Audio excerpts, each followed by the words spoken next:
अस्सलाम वालेकुम चौधरी साहब, क्या हाल हैं? खैर से आप ठीक हैं? जी अल्हम्दुलिल्लाह। ख्वातीन और हज़रात, आज हम पेज टू विद सोहेल मैदी के लिए अपनी 7वीं वीडियो रिकॉर्ड करने के लिए चौधरी फ़ारूक साहब के ऑफिस में आए हैं। Chaudhry Farooq sahab restaurant, caterers, sweets and bakers association Rawalpindi के सदर हैं। एक उभरते हुए ताजुर रहनुमा हैं जिन्होंने बड़े गैर महसूस तरीके से रावलपिंडी की ताजिर सियासत में अपनी जगह बनाई है और इसी वजह से हमारी तवज्जो इस तरफ मबजूल हुई, जबकि एक छोटे से सेगमेंट के ये नुमाइंदा हैं, उसके सदर हैं, और इनकी मौजूदगी में अंजुमन ताजरान की रावलपिंडी सतह की तंजीमें हैं जिनमें बहुत सारी और जो बाज़ारों की अंजुमनें हैं उनकी वो मेंबर हैं। लेकिन इन बड़े नामों में चौधरी फ़ारूक साहब ने जिस तरह अपने लिए जगह बनाई और एक ताजिर प्लेटफॉर्म से एक लीडरशिप इंट्रोड्यूस करवाई, वो एक बहुत काबिल तारीफ़ बात है। तो मैं यहाँ अपनी बात को, क्योंकि चौधरी फ़ारूक साहब से की तरफ जब मेरी तवज्जो हुई तो एक बात और मेरे जहन में आई। मैं पहले अपनी बात को मुनक़ता करके आपकी तवज्जो उस तरफ ले जाना चाहता हूँ जो कि पाकिस्तान में एक तारीख़ी हवाला है, और फिर हम बात को फ़ारूक साहब से जोड़ेंगे। पाकिस्तानी सियासत में तारीख़ी तौर पे ट्रेड यूनियन, स्टूडेंट्स यूनियन और लॉयर्स एसोसिएशन, बार काउंसिल से लीडरशिप पैदा होती है, और ना सिर्फ वो लीडरशिप अपनी अपनी प्लेटफॉर्म से पैदा होती है, बल्कि उसने पाकिस्तान की सियासी और कौमी ज़िंदगी में बड़ा अहम किरदार अदा किया है। ये लीडरशिप ख़्वाह दाएं बाजू से हो या बाएं बाजू से, वो ना सिर्फ वो अहम हुई बल्कि वो काबिल एहतराम भी हुई। लेकिन फिर एक वक्त के बाद तुलबा तंजीमों पे पाबंदी हुई और वहाँ से लीडरशिप आना रुक गई। इसी तरह ट्रेड यूनियन पे कुछ इस तरीके से पाबंदियाँ लगीं कि वहाँ पे से भी लीडरशिप आना बंद हो गई। जब ये दोनों तंजीमें काम कर रही थीं, उस वक्त भी ताजिर तंजीमें अपनी एसोसिएशन के इंतखाबात करवा रही थी, लेकिन ये कभी नोटिस नहीं हुए, ये कभी इनका जिक्र नहीं हुआ। तो हम देखते हैं कि जब इन दोनों तंजीमों का रोल ख़त्म हुआ, ट्रेड यूनियन का और तुलबा तंजीमों का, तो ताजिर तंजीमों ने लीडरशिप शहर में सियासी तौर पे पैदा की, और एक फ़र्क बड़ा नुमायाँ है कि ये दोनों तंजीमें जो थीं जिन पे पाबंदी लगी, जिनको रोका गया, वहाँ से लीडरशिप जो पैदा हुई वो मज़ाहमत करके पैदा हुई, जबकि ताजिर तंजीमें जो लीडरशिप पैदा की, उन्होंने इंतज़ामिया के साथ मिल के एक लीडरशिप पैदा की। तो हम इस हवाले से आज चौधरी फारूक साहब से बात करते हैं कि और इसके अलावा उनकी ज़िंदगी का सफ़र के एक रेस्टोरेंट के वो मालिक हैं और कारोबार अपना चला रहे थे, तो उनको किस चीज़ ने इस बात पे आमादा किया कि वो अपनी पूरी कम्युनिटी की क़यादत जो है करें और उनके मसाइल के लिए वो आवाज़ बुलंद करें। तो आइए हम चौधरी फारूक साहब से गुफ्तगू करते हैं और उनसे उनकी इस पूरी जिद्दोजहद के बारे में आगाही हासिल करते हैं। चौधरी साहब, आपका बहुत बहुत शुक्रिया कि आपने हमें अपना वक्त दिया और हमारे नाज़रीन को बताएं कि अपने बारे में भी बताएं, अपनी ज़िंदगी के बारे में, और फिर अपनी जो आपकी ताजर सियासत है इसके बारे में भी लोगों को आशना करें। बिस्मिल्लाहिर्रहमानिर्रहीम। सोहेल मेहदी साहब, आपका बहुत शुक्रिया। आप अक्सर रावलपिंडी के लोगों की आवाज़ बनते हैं और उनके मसाइल के हल के लिए, मसाइल को उजागर करने के लिए आपने हमें रावलपिंडी के ताजर बरादरी को ख़ासकर मैं कहूँगा बहुत अच्छा प्लेटफॉर्म मुहैया किया है। मैं आपके पिछले जो ये प्रोग्राम गुज़रे हैं उनको देख चुका हूँ। हमें इस तरह से हमारी आवाज़ को कोई प्लेटफॉर्म नहीं था कि जो आम लोगों के मसाइल को उजागर कर सकें कि इस वक्त इशू क्या है।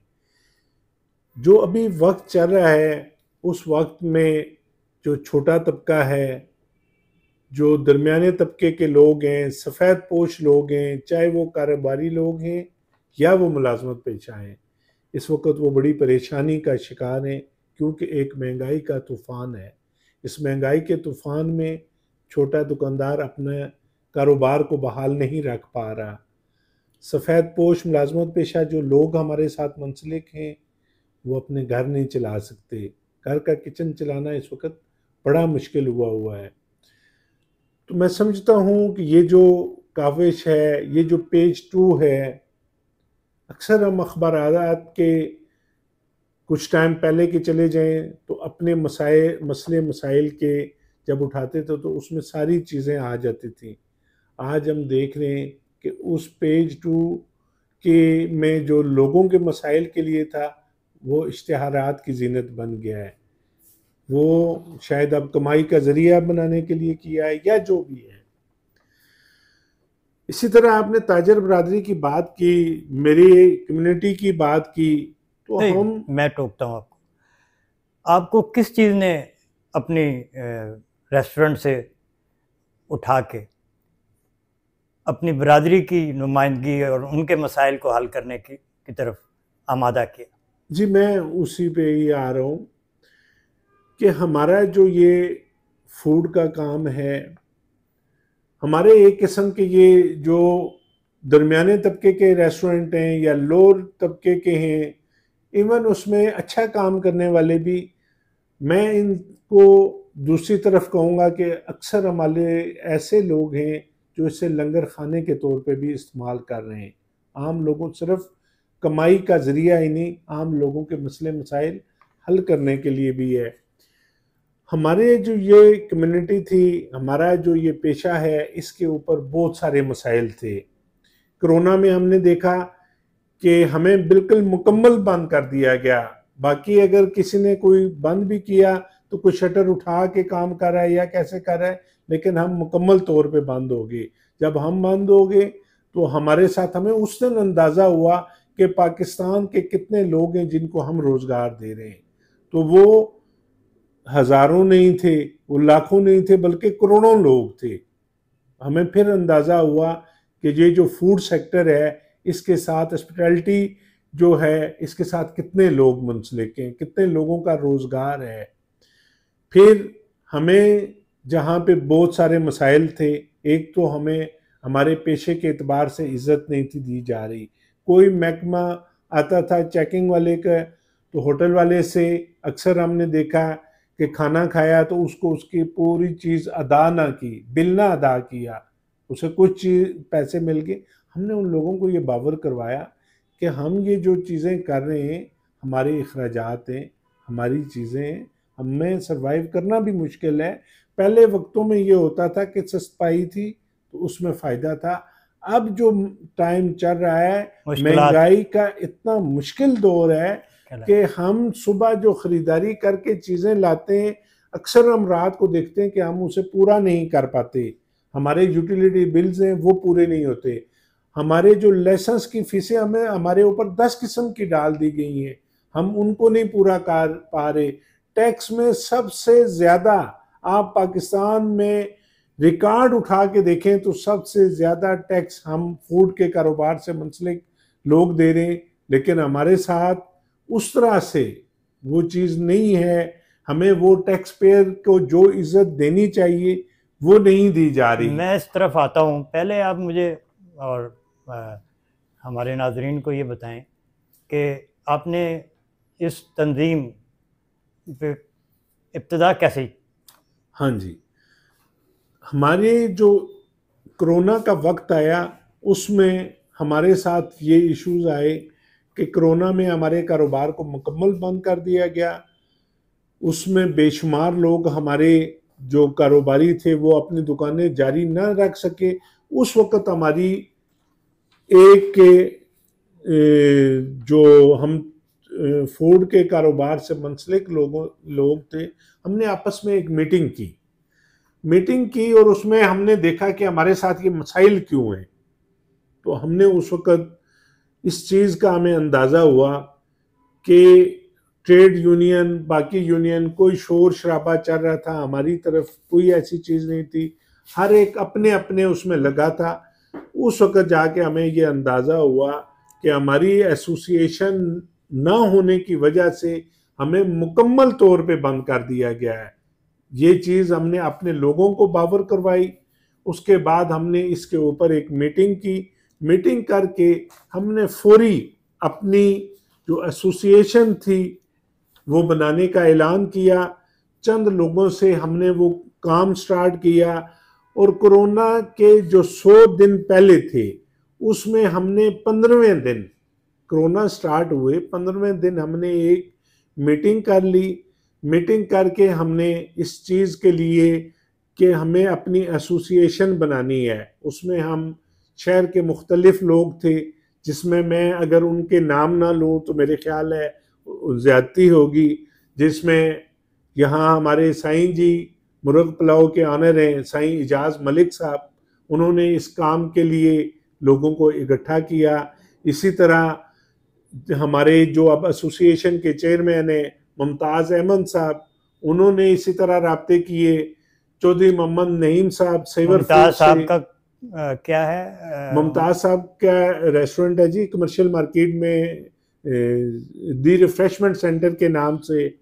फिर इसी तरह चौधरी मोहम्मद नईम साहब हैं सेवर फूड से। तो ये हमारे जो मेन लोग थे, इन्होंने सब लोगों को एक जगह इकट्ठा किया। उस वक़्त मुझे जो जिम्मेदारी दी गई वो इस एसोसिएशन के जनरल सेक्रेटरी की जिम्मेदारी दी गई। अल्हम्दुलिल्लाह हमने वो काम जो शुरू किया चंद दिनों में, तो वो दिन ब दिन उसमें मज़ीद लोग हमारे शामिल होते गए और हमने पहले 30 दिन के अंदर, एक महीना जब मुकम्मल हुआ तो हमने अपनी एसोसिएशन की एक बॉडी बना ली और एक मीटिंग की। उस मीटिंग के बाद हमने ये ऐलान किया हुकूमत से कि इस वक्त आप सब कुछ बंद करने की तरफ जा रहे हैं, जबकि ये बीमारी फैल रही है। इसका मुतबादल कोई हल हो, कोई वैक्सीनेशन हो, कोई चीज़ हो ताकि इसको कंट्रोल किया जा सके। उसमें आपने, आपकी एसोसिएशन का रोल था? जी बिल्कुल, उसमें हमारा एक मेन रोल है कि हमने उनको जो वैक्सीनेशन सेंटर, उस वक्त एक वैक्सीनेशन सेंटर बना हुआ था, हमने उनको ये तजवीज़ दी कि इसके वैक्सीनेशन सेंटर बढ़ाए जाएं, ज़्यादा से ज़्यादा लोगों को ताकि वैक्सीन लगे और इस बीमारी से बचा जा सके। उसके लिए हमने ये तजवीज़ हुकूमत को दी कि आउटडोर आप जाएं, आप 1-2 अस्पताल से ये काम नहीं चलेगा। हमने अपने रेस्टोरेंट हुकूमत को पेश किए और महकमे हेल्थ से भी हमने इस सिलसिले में मीटिंग की। और हमने उस वक़्त, क्योंकि रोज़ाना की मीटिंग्स हो रही थी डीसी ऑफिस में जाके हमने एक प्लान दिया, अपने रेस्टोरेंट्स के नाम दिए। हमने कहा जी कि आप वैक्सीन और टीम हमें दें, जगह हम उनको देंगे, लोगों की वैक्सीनेशन हम करवाएंगे। उस वक़्त ये भी एक खौफ था कि लोग वैक्सीन से डर रहे थे कि वैक्सीन लगेगी तो हम मर जाएंगे, लेकिन ये जिंदगी बचाने के लिए थी। हमने ये अवेयरनेस प्रोग्राम चलाए, इसके लिए हमने एसोसिएशन के जो लोग थे हमने अपनी वैक्सीनेशन करवाई और आम लोगों को उस वैक्सीनेशन के वीडियो बना के आम लोगों तक ये पैगाम पहुंचाया कि ये आपकी सेफ्टी के लिए, इससे आपको नुकसान नहीं होगा। तो इस सिलसिले में उस वक़्त की जो एसी सिटी थी उनको हम लेके आए, उनसे हमने वैक्सीनेशन कैंप के इनॉग्रेशन करवाई। एसी कैंट थी, उनसे हमने वैक्सीनेशन कैंप के इनॉग्रेशन करवाई। एडीसी जी कासिम इजाज उस वक्त थे यहाँ, उनसे हमने ये वैक्सीनेशन कैंप के, और इसी तरह एसी सिटी उस वक्त के वकास साहब थे, उनसे ये कैंप हमने उनके इनॉग्रेशन करवाई। और इन कैंप्स को लगा के हमने वैक्सीनेशन की तरफ ले गए। तो ये जो वैक्सीनेशन आउटडोर था, हॉस्पिटल से बाहर जाके बाज़ारों में हमने फिर सबसे पहली जो मोबाइल वैक्सीनेशन की गाड़ियां बनाई, वो हमने अपने गाड़ियों में वैक्सीनेशन कैंप बना के और बाज़ारों में हमने गाड़ी वो अपनी मुख्तलिफ बाज़ारों में खड़ी करके लोगों की वैक्सीनेशन करवाई।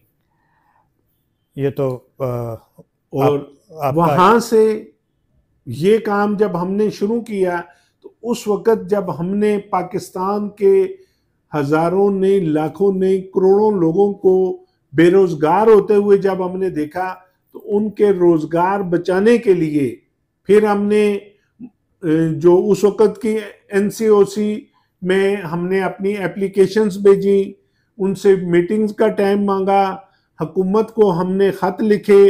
असद उमर साहब उस वक़्त के जो मिनिस्टर थे उनको हमने ये एनसीओसी के, क्योंकि वो हेड थे, उनको हमने ये लेटर लिखे कि हमसे मिले, हमारे मसाइल सुने और इसका हल करें। इसी तरह उस वक्त के यहाँ के जो लोकल मिनिस्टर थे उनसे हमने अपने जो दरख्वास्त थी उनको भेजी और उनसे मिलने का कहा। अपना प्लान हमने उनको दिया कि हम इस कोरोना से कैसे बच सकते हैं और साथ कारोबार किस तरह बहाल कर सकते हैं। लेकिन ये सारी काविशें करने के बावजूद हुकूमत ने हमें कोई टाइम नहीं दिया। हमने फिर मजबूर होके अपनी ताजर बरादरी जो फूड के कारोबार से मुंसलिक थी उनको यहाँ से निकाला। इस्लामाबाद प्रेस क्लब के सामने जाके हमने एक मुजाहरा किया। उस वक़्त 100 दिन पूरे हो चुके थे कोविड को।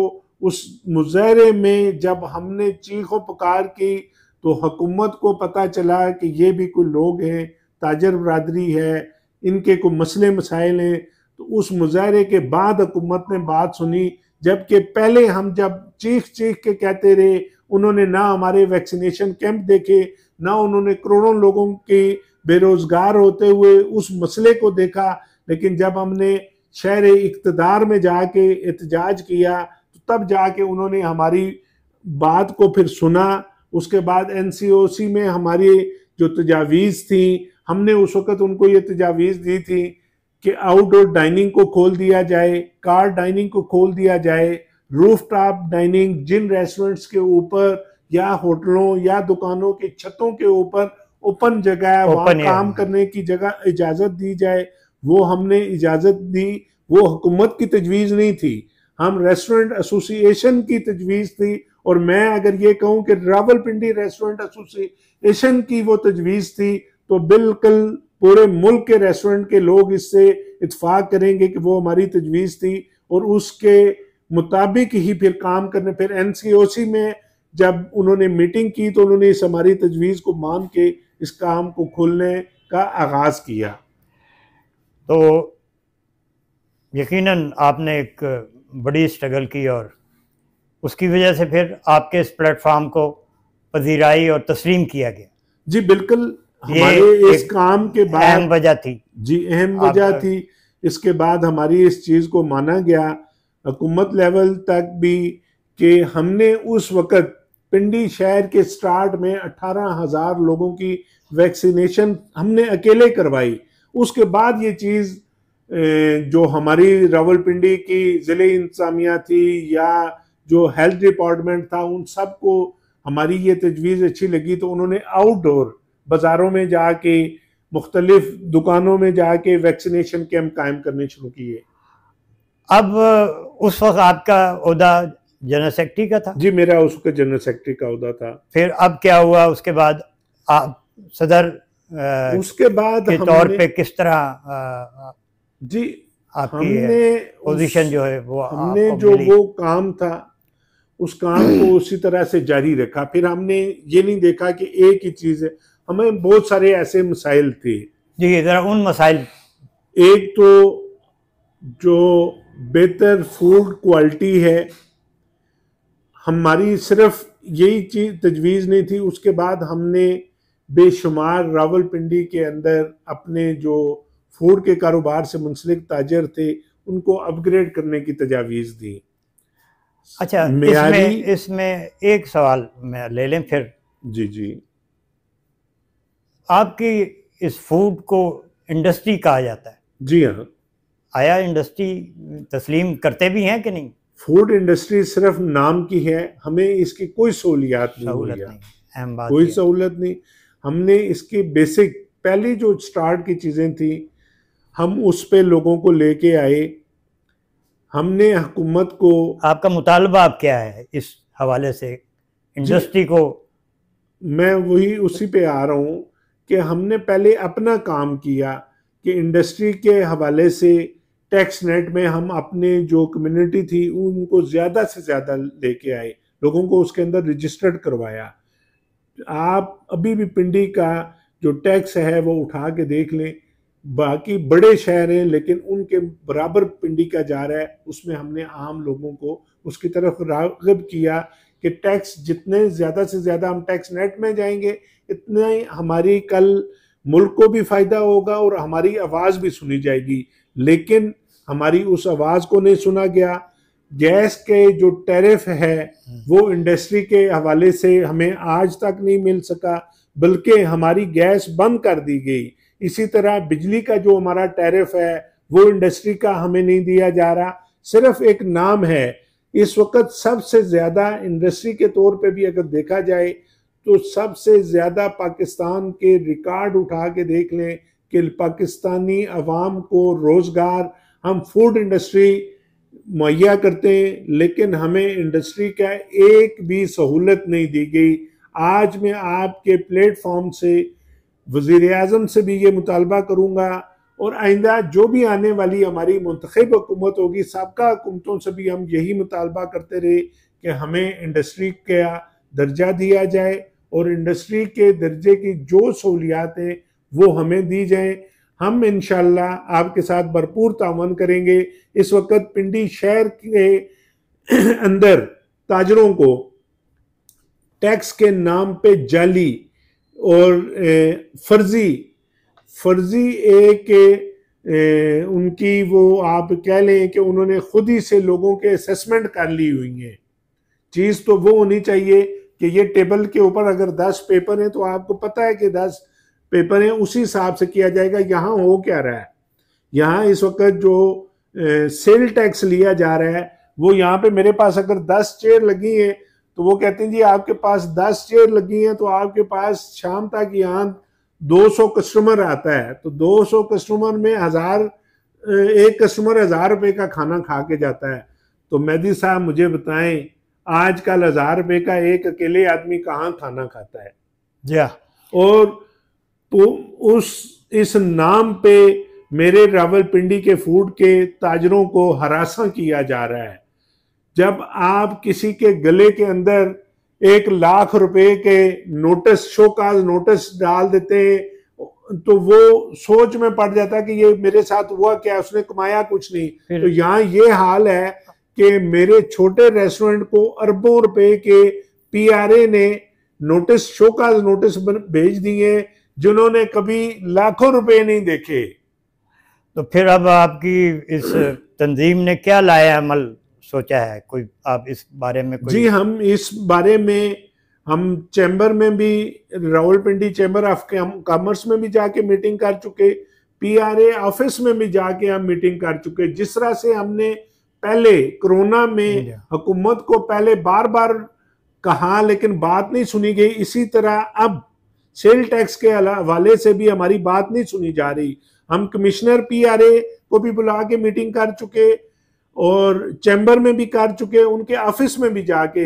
अब हम इसके ऊपर एक मीटिंग इंशाल्लाह 2-3 दिन में रावलपिंडी के तमाम ताजर करने जा रहे हैं और हम एहतजाज में जा रहे हैं। जैसे हमारा पिछली हुकूमत में एफबीआर ने हमारे ऊपर इसी तरह कदगन लगाए थे तो हमने एफबीआर ऑफिस का घेराव किया था, इसी तरह हम आज फिर पीआरए क्योंकि हमारी बात नहीं सुन रहा तो हम उनका भी घेराव करने की तरफ जा रहे हैं। उसकी इंशाल्लाह जल्दी मीटिंग कर रहे हैं और उस मीटिंग के बाद हम इस एहतजाज में जा रहे हैं। आपकी इस रेस्टोरेंट जो है एसोसिएशन, आपकी जो पूरा जो सेटअप है रेस्टोरेंट्स का, उसमें गैस का बड़ा अहम रोल है। जी बिल्कुल। तो माजी में हमने देखा है कि एक तनाज़ा आप लोगों के दरमियान पैदा हुआ कि आपको RLNG टैरिफ जो है, पहले तो ये बताएं कि ये टैरिफ है क्या, RLNG टैरिफ? देखें, ये एक है नेचुरल गैस और एक है RLNG। पाकिस्तान में नेचुरल गैस ही होती थी और वसी ज़खायर थे इसके ऊपर इन्होंने ये किया कि आपने देखा होगा कि गांव देहात जो कि अपना गैस के अलावा दीगर ईंधन से अपना काम चलाते थे, हमारे सियासी लोगों ने अपनी वोटों के लिए उन एरिया में, अब मेरे मरी की जगह जगह देखें तो वहां पे भी गैस की पाइपलाइन पहुंची हुई है, या देहातों में भी देखें तो वहां भी गैस की पाइपलाइनें पहुंची हुई हैं। तो जिनको शहरों में जिन लोगों को आपने स्टार्ट में गैस दी थी, नेचुरल गैस का कॉन्ट्रैक्ट किया था, उनकी गैस पहले पूरी करें ना तो फिर आप उधर लेके गैस को जाएं। तो इन्होंने उस गैस का मुनसिफाना मेरे ख्याल में उसकी तकसीम नहीं की, जिसकी वजह से शहरों में गैस शार्ट हो गई और उस गैस शार्ट होने के बाद ये बाहर से RLNG इंपोर्ट करते हैं, उसकी कीमत डॉलर में होती है, वो इंतहाई महंगी होती है। अब क्या स्टेटस है वो कॉन्ट्रैक्ट जो है? अब हुआ ये था पिछले साल कि इन्होंने हमें जबरदस्ती RLNG पे शिफ्ट करने के नोटिस भेज दिए थे। उसके ऊपर भी मेरी एसोसिएशन ने और मैंने जाके पहले कोर्ट के दरवाजे खटखटाए। मैंने Lahore high court principal bench Lahore high court Rawalpindi bench में और इस्लामाबाद हाई कोर्ट में, तीनों जगह रिट की उसके खिलाफ। और मैंने बताया कि हम जो नेचुरल गैस का कमर्शियल सेक्टर है सिर्फ 2.5% इस्तेमाल करते हैं, बाकी गैस तो हमारे पास होती ही नहीं है, बाकी तो सब इन्होंने दीगर लोगों को दी हुई है। तो उस 2.5 को RLNG पे कन्वर्ट करने का ये जालिमाना इकदाम है।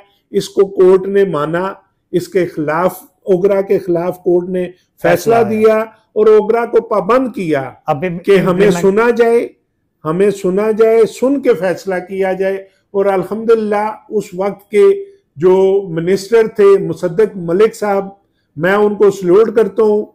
उन्होंने हमारे इशू के ऊपर हमें अपनी मिनिस्ट्री में बुलाया, हमारे तहफ़्फ़ुज़ात को सुना और उसी वक्त ऑर्डर जारी किया कि जितने भी नोटिस पूरे पंजाब में गए हुए हैं उनको कैंसिल किया जाए।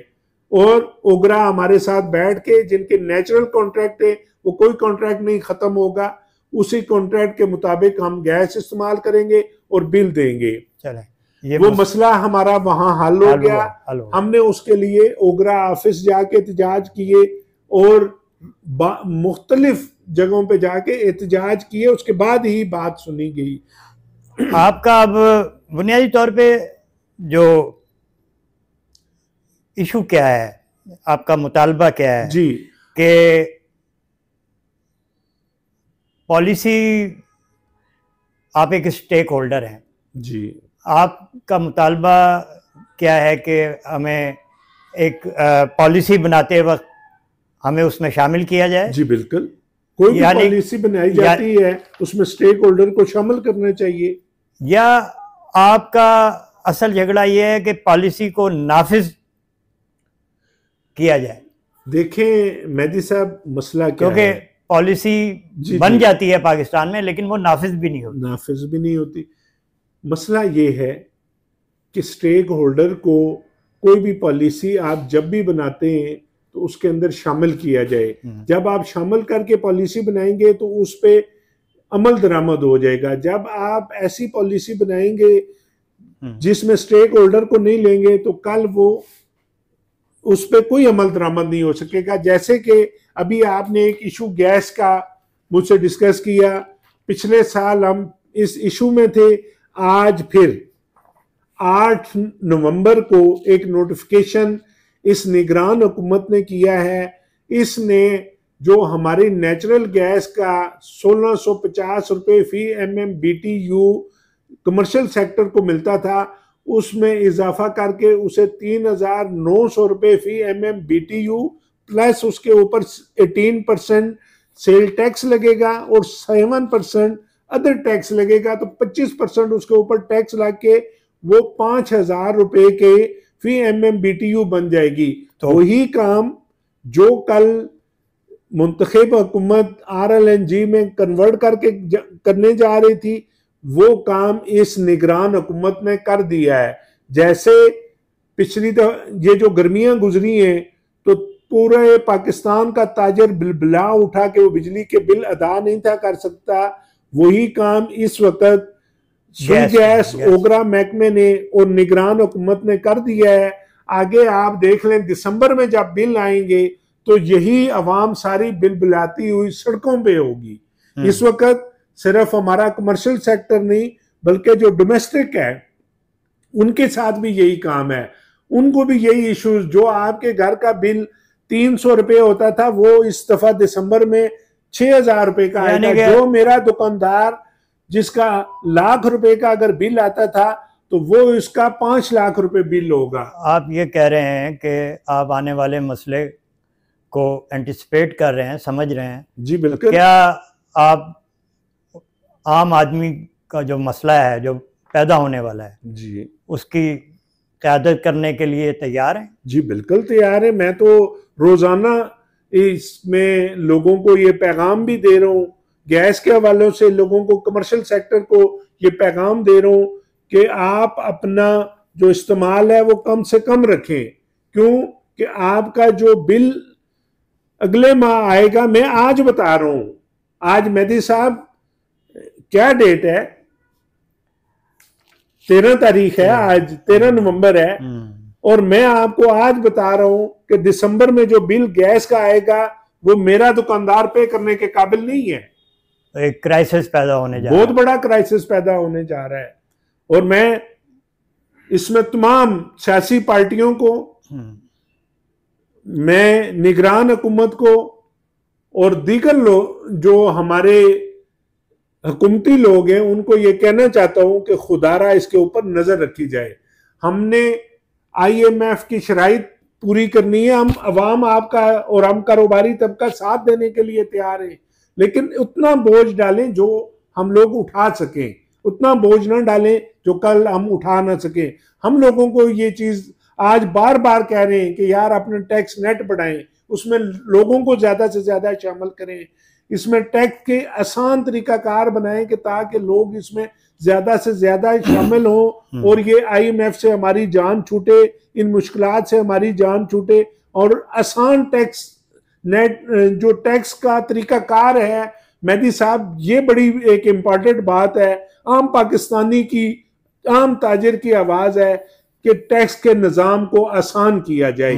हम जो टैक्स देते हैं इसका कहीं पता भी लगना चाहिए कि इस्तेमाल कहाँ हो रहा है। टैक्स की जो टैक्स इकट्ठा किया जाता है वो चोरी हो जाता है, उस चोरी को रोकें ताकि वो टैक्स सही जगह पे इस्तेमाल होके पाकिस्तान की अवाम IMF से जान छुड़ा सके।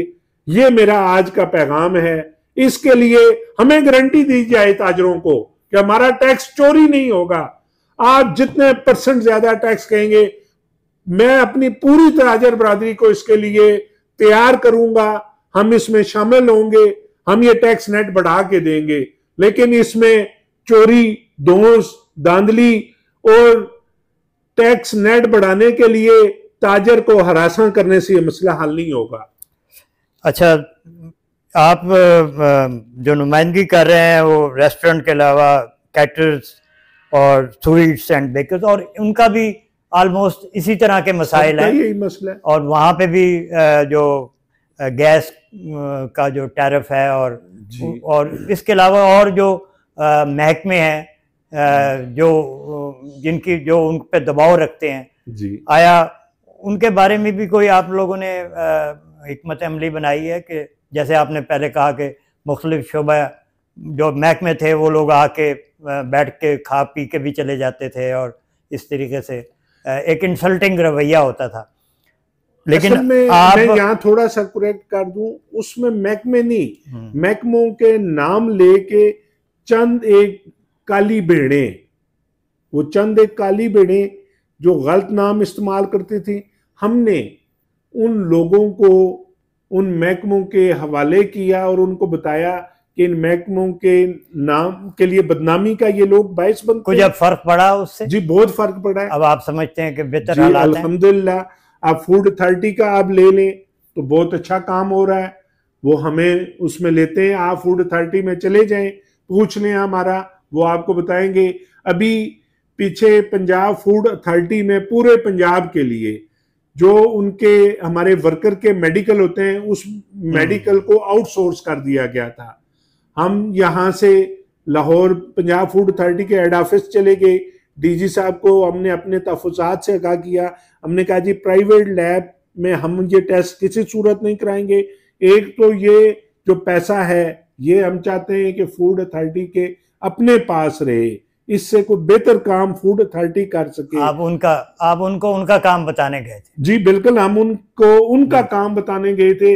जो उन्होंने फूड अथॉरिटी ने अपनी मेडिकल लैब को ख़त्म कर दिया था, अल्हम्दुलिल्लाह हमने पंजाब फूड अथॉरिटी की उन्हीं मेडिकल लैब को वापस बहाल करवाया। क्यों कि पंजाब भर में पंजाब की हम ताजर बरादरी के पैसे से वो लैब बनी थी। वो लैब ख़त्म होना हमारे ख़जाने पे एक बहुत बड़ा बोझ था और एक नुकसान था। उससे हमने पूरे पंजाब को बचाया और मेरी एसोसिएशन ने बचाया, मैंने बचाया, मैंने उसको लीड किया। और आज अल्हम्दुलिल्लाह जो प्राइवेट लैब 6,000 रुपए का टेस्ट करती थी, वही टेस्ट पंजाब फूड अथॉरिटी 2,250 रुपए का कर रही है और वो दोबारा स्टार्ट हो गई। जी हाँ, ये तो एक बड़ा काबिल जिक्र काम आपने किया अपनी कम्युनिटी के लिए। तो ये बताइए कि मसाइल जो हैं वो तो रहते हैं, इसके अलावा हर वक्त मौजूद रहते हैं, तो उस डे बाय डे आपकी मसरूफियत कैसे रहती है? देखिए, मेरा तो पूरा दिन इन्हीं कामों में गुजर जाता है। इसमें मुख्तलिफ हमारे अवेयरनेस के प्रोग्राम होते हैं, मुख्तलिफ इश्यूज़ हैं जिसके ऊपर इस वक्त एक बहुत बड़ा मसला स्मोक का है, उसमें हम काम करें।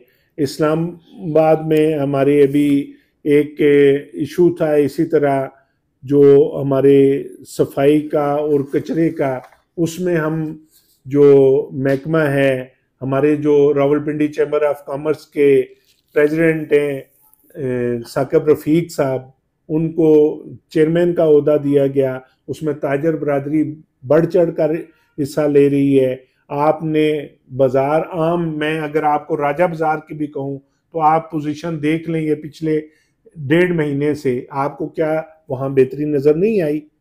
हम ताजर बरादरी ने उसमें अपना हिस्सा डाला है। इसी तरह बाकी जो दीगर काम है उसमें हम अपना हिस्सा डाल रहे हैं ताकि हम उसमें बेहतरी ला सकें। तो इतनी बिजी लाइफ गुजार रहे हैं, आप अपनी आम घरेलू ज़िंदगी को कैसे वक्त दे पाते हैं? नाजी साहब, ऐसे है कि मुझे ये 2 साल होने को है। इन 2 साल में ना तो मैं घर अपने को टाइम दे सका हूँ और ना मैं अपनी दुकान को टाइम दे सका हूँ। मेरा ये ऑफिस है या मुख्तलिफ डिपार्टमेंट है, फील्ड में ही है। क्यों, आपने एक शुरू में मुझसे सवाल किया कि आप इसमें इतना जल्दी ऊपर कैसे आए। तो ये सिर्फ काम करने की वजह से है कि मैं समझता हूँ मुझे जो जिम्मेदारी दी गई है उसको निभाने, अगर मैं वो जिम्मेदारी लेके अपनी दुकान भी चलाऊं, अपने घर भी चलाऊं, तो फिर मैं ये काम नहीं कर सकता। इसके लिए मुझे जो टाइम मिला है, मैं लोगों के दरमियान होता हूँ, अपने जो फूड इंडस्ट्री के लोग हैं उनके लिए कभी लाहौर, कभी कराची, कभी इस्लामाबाद, मुख्तलिफ जगह मुझे जाना इस बात पड़ता से है। दिलचस्पी है, ये बात आप बता चुके हैं। जी आप अपने जो असल जगह है जहाँ हर शख्स को एक घर में सुकून होता है, जी तो क्या वो वहाँ कोई ऐसी डिस्टर्बेंस पैदा हो रही है? मैं असल तो इश्यूज ही, मेरे पूरे घर को मुझसे एक तकलीफ है मेरे इस फ़ोन से। क्यों कि मैं फ़ोन रात को भी ऑन रखता हूँ और लोगों के मसाइल तो रात को भी हैं। मसले तो किसी को किसी टाइम मसला है, किसी को किसी टाइम मसला है, उनके कॉल्स आती हैं। मैंने ये काम नहीं किया हुआ कि मैं अपने फ़ोन बंद कर दूं, मेरा फ़ोन आपको कभी बंद नहीं मिलेगा। तो कितनी देर तक ये दबाव, घरेलू दबाव आप बर्दाश्त करने की पोजीशन में? देखें, अब जो काम करना है, या तो फिर जिस दिन मैं घर का अगर इतने दबाव में आ गया तो फिर मैं इस फील्ड में नहीं होऊंगा, और अगर अपने लोगों के साथ मेरी कोई कमिटमेंट है तो वो उसी सूरत मैं उस वक्त तक रहूंगा जब तक मैं उनके काम कर सकूं। जिस दिन मैं अपने किसी मेंबर का कोई काम ना कर सका तो मुझे आप इस ओहदे पे नहीं देखेंगे। ये मेरी अपने आप के साथ एक कमिटमेंट है कि काम के साथ ही रहना है। जिस दिन किसी का काम नहीं कर सके उस दिन ये एसोसिएशन और इसकी सदारत मैंने अपने पास नहीं रखनी। चौधरी साहब, बहुत बहुत शुक्रिया इस के साथ, और आपके लिए दुआ गो हूँ कि आप अपना ये दबाव बर्दाश्त करने के काबिल रहें और इस तरह आप अपनी कम्युनिटी की खिदमत कर सकें, अगरचे आपको मुश्किलात पैदा होती रहेंगी। शुक्रिया साहब, मैं आपका बहुत शुक्रिया अदा करना चाहूँगा, और हमारे जो पिंडी इस्लामाबाद का मीडिया है, मैं उन सब का शुक्रिया अदा करना चाहूँगा। क्यों कि मेरे इस काम में मेरा अगर किसी ने साथ दिया है तो वो रावलपिंडी इस्लामाबाद के मीडिया ने दिया है। मैं मीडिया के तमाम लोगों का बहुत शुक्रगुजार हूँ, और मैं समझता हूँ कि रावलपिंडी इस्लामाबाद के मीडिया के पॉजिटिव लोग हैं, इश्यूज़ के ऊपर साथ देते हैं, और अल्हम्दुलिल्लाह मेरी इस कामयाबी में अगर बहुत सा हिस्सा मीडिया का है तो मैं इसको बिल्कुल तस्लीम करता हूँ। इसके बगैर ये मुमकिन भी नहीं था। अल्लाह पाक की मदद थी, खलूस नीयत थी, और आप भाइयों का साथ था। मैं आपका बहुत शुक्रिया अदा करता हूँ। Thank you very much. थोड़ा सा